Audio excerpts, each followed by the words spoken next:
I noticed that the car wasn't really stuck right away. I lived west of Grayling in northern Michigan in February 2015. My road ran past the last mailbox, turned to dirt, and narrowed into state forest. In winter, the county plow stopped about half a mile before my house. My closest neighbor was Rick. We weren't close, but people out there helped each other. He had pulled my Ford out of a ditch once. I had fixed his snowblower. A little after 6 one evening, Rick knocked on my door wearing his Carhartt jacket. Snow clung to his jeans. He said a driver had slid off a forest road near an old logging cut and needed a tow. The guy had no cell signal, so Rick had walked back to get me because I had four-wheel drive and a recovery strap. I asked why the driver hadn't come with him. Wanted to stay with the car, Rick said. Said he had tools in it. It was already dark and around 12 degrees. Leaving someone alone out there felt wrong, so I grabbed my gloves and the yellow strap. We drove north past a closed bait shop, then turned onto a hunting two-track. Snowmobiles had packed 2 narrow lanes through the middle. How far? I asked. Couple miles. Rick rubbed his hands near the heater. I figured he was cold from walking. The car sat where the road curved around a shallow ditch. It was a dark Chevy sedan, maybe an Impala. Its rear tires were off the packed lane in snow that came halfway up the sidewalls. The ground was flat. I could see where the driver had backed over and stopped. A man got out wearing a black knit cap and tan work coat. He looked about 40, average build, clean-shaven. There was no snow on his shoulders. "Appreciate it," he said. "Thought I was spending the night out here?" He sounded calm for someone who claimed he had been stuck for hours. I parked in front of the sedan and walked around it. The cold burned inside my nose. The exhaust had melted a dark patch in the snow, and both rear tires had good tread. "You should be able to drive out," I said. "She just spins." Tried rocking it. There were no deep ruts, no chewed-up snow. It looked like he had backed off the road and put the car in park. I figured he was bad at winter driving, or the traction control kept cutting power. People from downstate got stuck in places locals wouldn't notice. Rick came around my truck. The man looked at him. "You bring that shovel?" Rick paused. "No. Left it at the house." The man held his eyes on Rick for a second, then smiled. "Strap should do it." I pulled the recovery strap from the bed and crouched near the front bumper, looking for a tow point. "Better from the back," the man said. "Pull me straight onto the track." That made no sense. My truck was already in front of him, and the road was too narrow to turn around easily. He pointed beyond the sedan. "Wider spot behind me." Rick spoke before I could answer. "Yeah, there's room." He wasn't looking at me. He was looking into the trees. The man opened the trunk with his key fob. "Hook's under there," he said, "behind the spare." The lid rose and the small trunk light came on. Rick said, "I'll get a shovel." I turned. "You just said you left it home." "There's one at the old deer camp, close by." He pointed into the woods. I knew that area from riding an ATV in summer. There was no camp nearby. "We don't need one," I said. Rick stepped off the road without answering. The snow was knee-deep beyond the packed track. He lifted each leg high, moving between the pines. After 10 yards, branches covered most of him. The man watched him go, then looked at me. "He knows where it is." I should have left.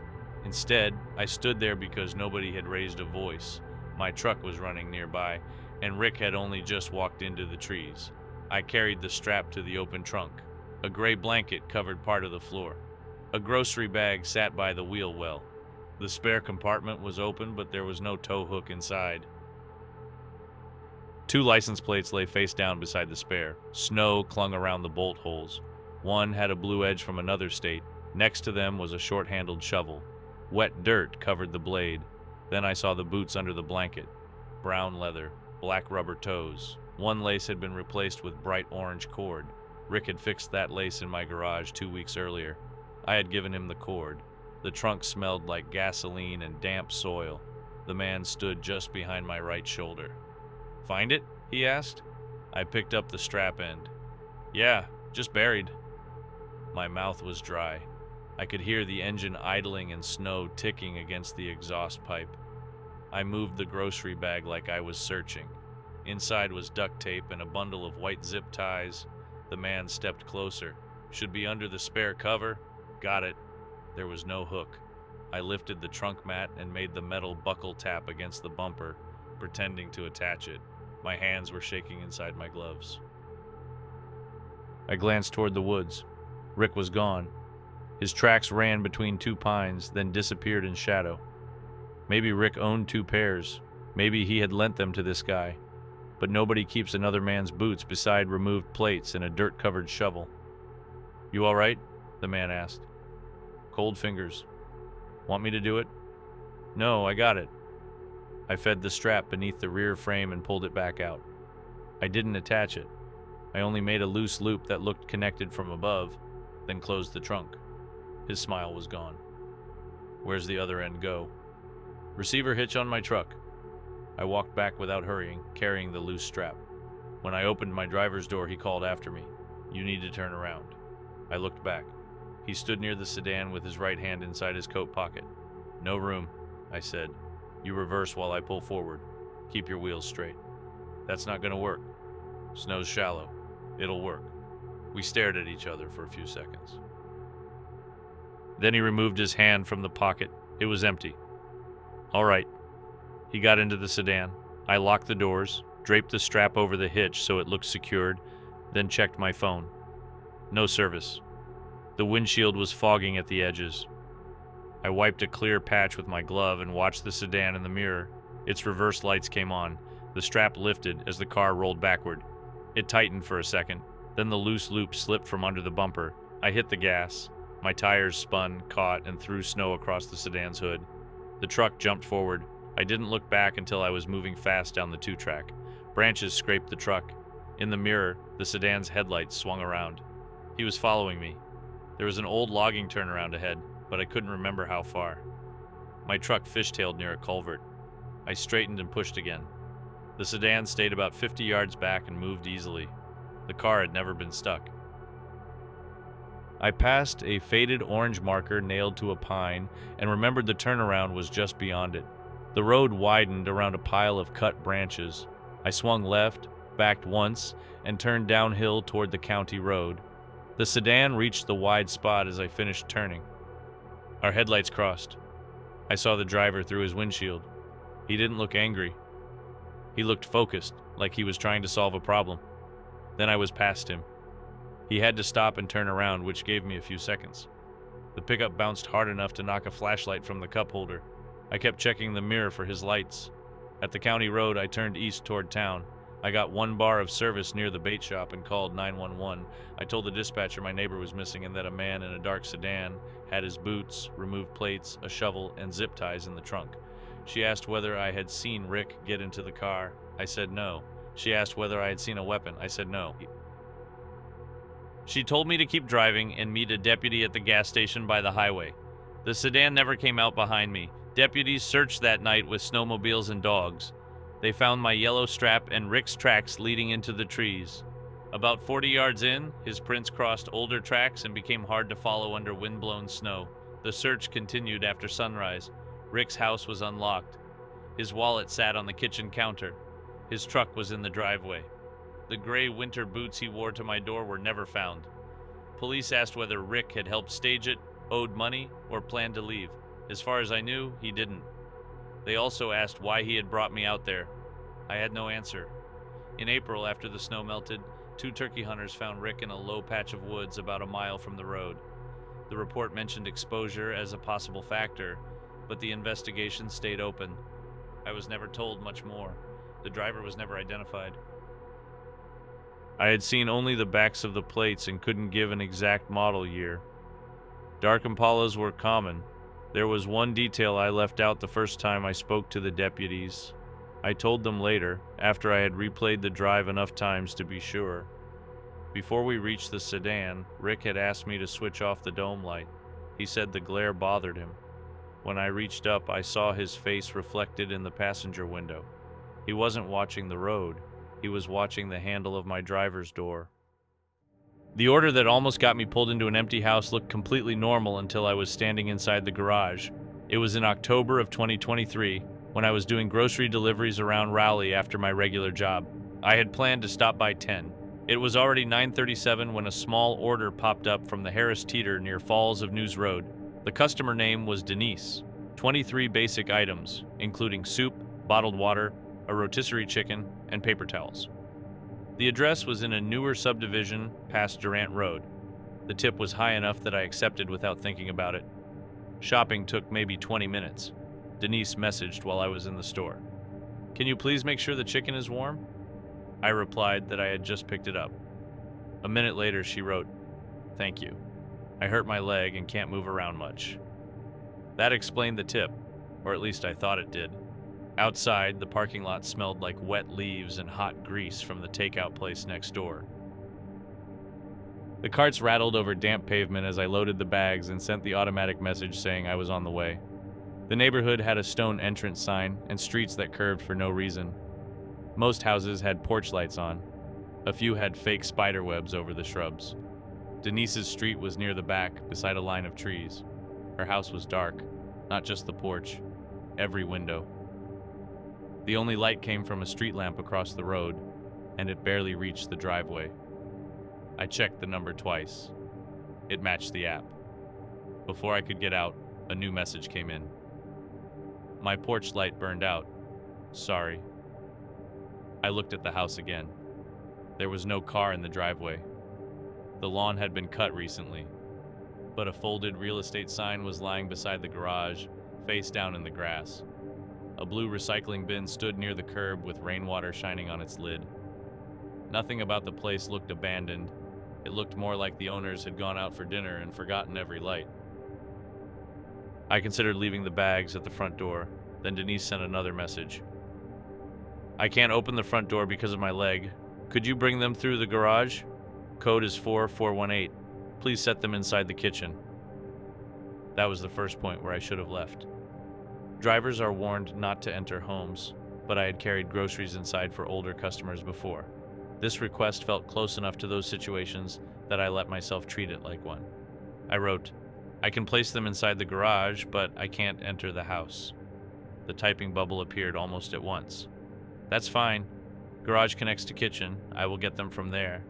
I parked facing the street, left the engine running, and carried the first bags to the keypad. The plastic buttons were cold and a little slick from the rain. The keypad beeped with each number, loud enough that I glanced toward the neighboring houses. No curtains moved. I entered 4418 and heard a click from inside the wall. The garage door started rising. The motor sounded too loud in the quiet street. A weak yellow bulb came on inside. The garage was almost empty, with a flattened moving carton near the steps and an old oil stain on the concrete. I could see a white door at the back. It was open about 6 inches. Warm air came through the gap, so did the smell of cigarette smoke. It was fresh, not the stale smell that clings to old carpet. Somewhere beyond the door, a television was playing very quietly. I could hear a man's voice, then what sounded like a commercial jingle. I stopped just inside the garage. Maybe a relative was smoking in another room. I was tired enough to accept that. "Denise?" I called. No answer. My phone buzzed. "Just leave them by the kitchen door, please." I set the first bags beside the steps, then went back for the rest. I was halfway to the car when the garage door began moving down behind me. I spun around. It lowered about a foot, stopped, then went back up. For a second I thought I had hit the remote button with my elbow, but there was no remote. The wall control was beside the open interior door, too far away for me to have touched it. A message came in. "Sorry, wrong button." I stood in the driveway reading that. If Denise could reach the garage control, why could she not open the front door?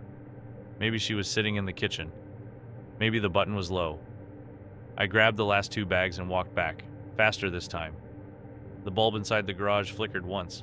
As I stepped under the door, I heard a floorboard creak beyond the white door. Then my phone rang. The caller ID showed Denise, customer. I answered quietly. "Hi, I'm at the garage." A woman said, "Who is this?" She sounded like I had woken her. I said I was delivering her grocery order. There was a pause. I didn't order groceries. I looked at the messages on my screen. The same account was still open under the call window. I said, I'm at the address listed on your account. She asked me to read the street name. When I did, she swore under her breath. I moved out of that house in April, she said. I live in Wilmington now. I haven't used that app in months. The interior door moved. It did not swing open. It pulled back 1 inch, slowly enough that I noticed the black gap getting wider before I understood what I was seeing. I whispered, "Someone has been messaging me from your account." Denise said, "Get out of there." A man's hand appeared around the edge of the door.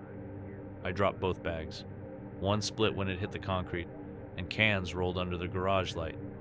I slapped the wall button beside me. The garage door shuttered and started coming down. The man came through the kitchen door before I reached the driveway. He was wearing gray sweatpants and a dark hooded jacket. I did not see anything in his hands. I remember that clearly because for half a second I looked for a weapon instead of running. He said, Wait, she needs help." I backed under the closing garage door and ran to my car. He ducked beneath it before it reached his shoulders. I got into the driver's seat and pulled the door shut. The lock clicked. He reached the car almost at the same time and grabbed the outside handle. The door stayed closed. He yanked it twice, then hit the window with the side of his fist. I put the car in reverse and pressed the gas too hard. The rear tires slipped on the wet driveway. My car swung toward the neighbor's mailbox, so I turned the wheel hard and braked. That brief stop gave him time to grab the top edge of my door near the window. I changed into drive and turned sharply toward the street. He ran beside the car for 2 steps. His face was close enough that I saw short reddish stubble and a small cut near his eyebrow. Then the turn pulled his arm straight. He let go and stumbled into the driveway. I did not look back again until I reached the stop sign at the end of the street. The garage door was down. I called 911 while driving toward the main road. The dispatcher told me to stop somewhere bright, so I pulled into a Sheetz near Capitol Boulevard. Denise stayed on my other line. She said her old password had been used on other accounts, but she thought she had changed everything. 2 deputies met me at the gas station. I gave them my phone and showed them the order, messages, and receipt. The messages stopped while they were looking at the screen. Then the order was canceled. The account vanished from my active deliveries, but support could still see it. They locked it and sent the records to police. Denise confirmed by phone that the address had been hers. The house had been sold after Denise moved. The buyer was renovating it and had not moved in. An officer said the back door had been forced, though the damage was hidden from the street. The man was gone when police entered. They searched the tree line behind the subdivision and checked a drainage path that led toward another street. A K-9 unit came out, but the wet ground and all the construction traffic made the trail useless. They found a folding cot upstairs, food wrappers on the floor, and cheap phones charging in the kitchen. The part that made the officer's voice change was what they found beside the cot. There were printed screenshots of delivery driver profiles from several apps. Mine was there. It showed my photo, first name, vehicle color, and completed delivery count. 4 orders had been placed to that house through Denise's account in 2 weeks, all after dark. The other drivers canceled. One said the customer kept changing the instructions. Another saw the dark house and drove away. I was the only one who entered the garage. Police never told me how he got the screenshots. The officer said account holders can collect profile details once an order is accepted. He would not guess what the pages were for. They did not identify him. The phones were prepaid and wiped or damaged. A camera across the street caught my car leaving, but a neighbor's pickup blocked the garage. The app refunded Denise and gave me a safety payment that was less than the original tip. I kept delivering for a while, but never after sunset. I refused side doors and garages. One customer reported me for leaving bags outside. About 3 weeks after the incident, I received an email saying someone had tried to reset my driver password. The email listed the device as an Android phone I did not recognize. The location was only shown as North Carolina.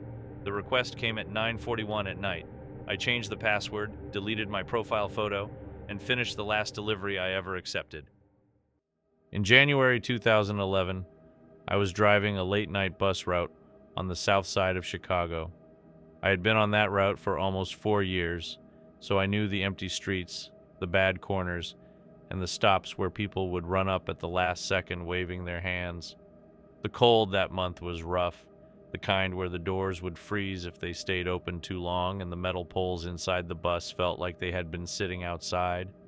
That night started like any other shift.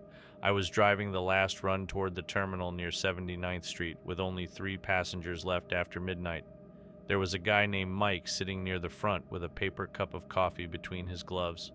A woman named Sarah was in the middle row, reading something on a small Kindle.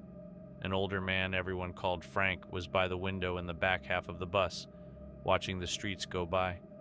I remember those details because they were the only normal things about that night. The snow had started earlier, and the tires made that wet crunching sound every time I turned onto a side street. The heater was working, but it had that dusty smell old heaters get when they have been running for hours. I had the radio low, mostly just background noise, and I was thinking about getting home and sleeping. We were 2 blocks from the final stop when I saw someone standing under the light. At first I thought he was waiting for a different bus. He was wearing a thin white button-up shirt, no jacket, no coat, nothing covering his arms. I slowed down anyway. The man stepped forward and raised one hand. When the doors opened, cold air came inside so fast that I felt it around my neck. He climbed in slowly.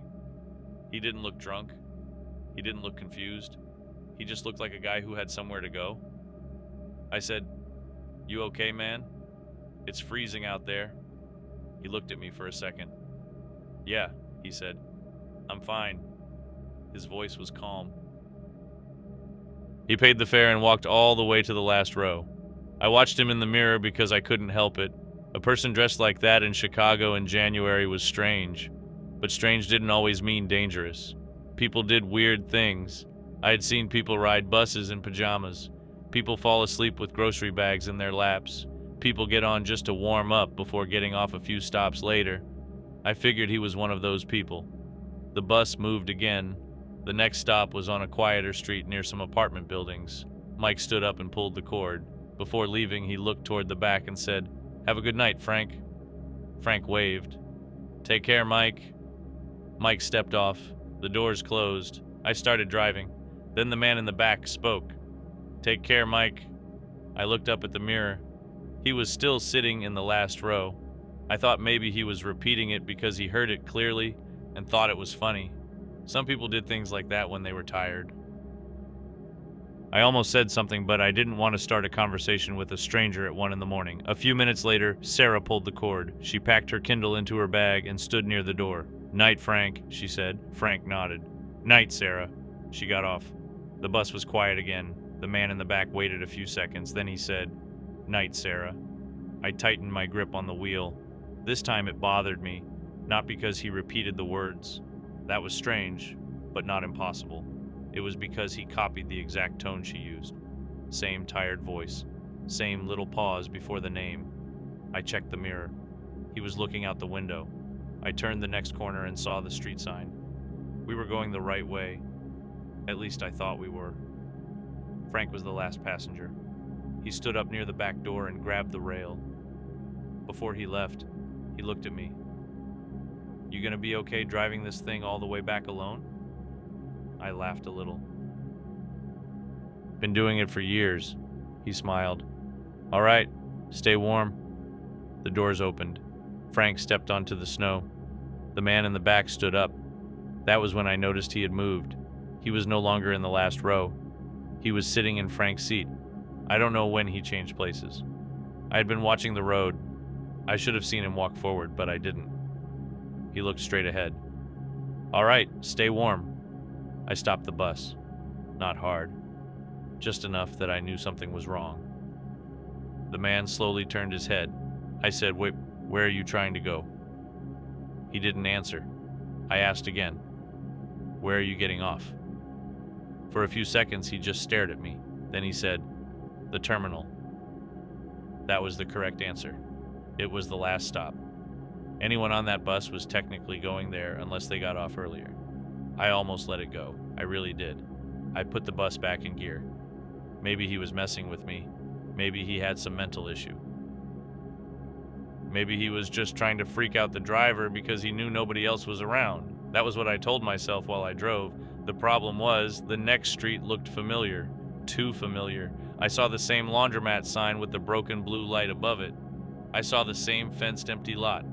I saw the same mailbox leaning toward the sidewalk. I had already passed this street, but I knew that wasn't possible. My route didn't loop. It went straight toward the terminal. I slowed down and looked at my dashboard. The clock said 12:47. I checked the route display. Everything looked normal. The man in the back said, "The terminal." I looked up. He was still in Frank's seat. I don't know why, but hearing that made me feel worse than the repeated phrases. The terminal wasn't where we were. I picked up the radio. "Dispatch, this is bus 442. Can you confirm my location?"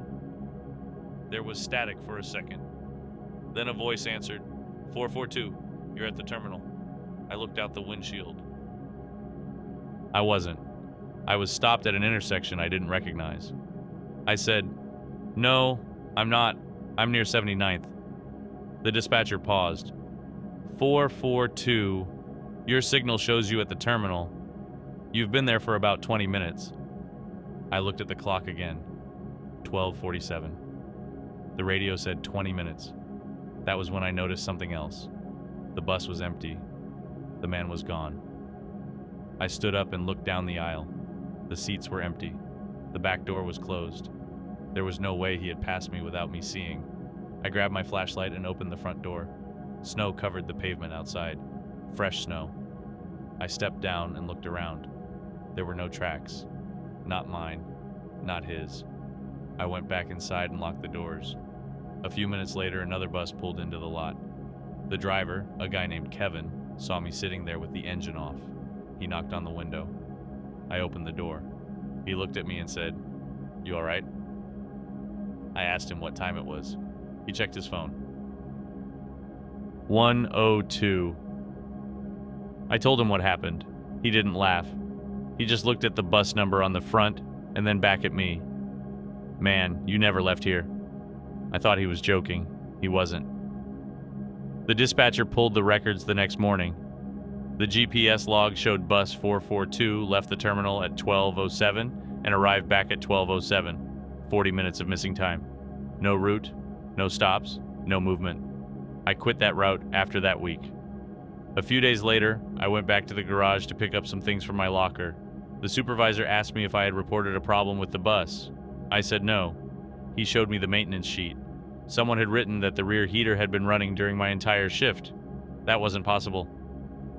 The rear heater on that bus had been broken for months. I asked who wrote the note. The supervisor checked. Nobody knew. I don't have an answer for what happened. I don't know if I drove somewhere I shouldn't have or if someone was playing a trick on me. I talked to Kevin about it once more before leaving the garage. He told me he checked the bus after my shift because he thought maybe I had left something behind. He said the back seat was wet, not the whole seat, just one spot where someone had been sitting. He figured it was snow from a passenger's coat. I reminded him nobody had been wearing a coat. He didn't say anything after that. I just know that bus stayed parked at the terminal the whole time, and the next driver who took it out after repairs asked why there was a wet handprint on the back window. It had been below freezing all week. Thanks for spending your time with these strange 4chan stories. Comment below which one stuck with you the most. And before you go, check out the channel's other vids for more creepy late night stories. See you soon. Bye.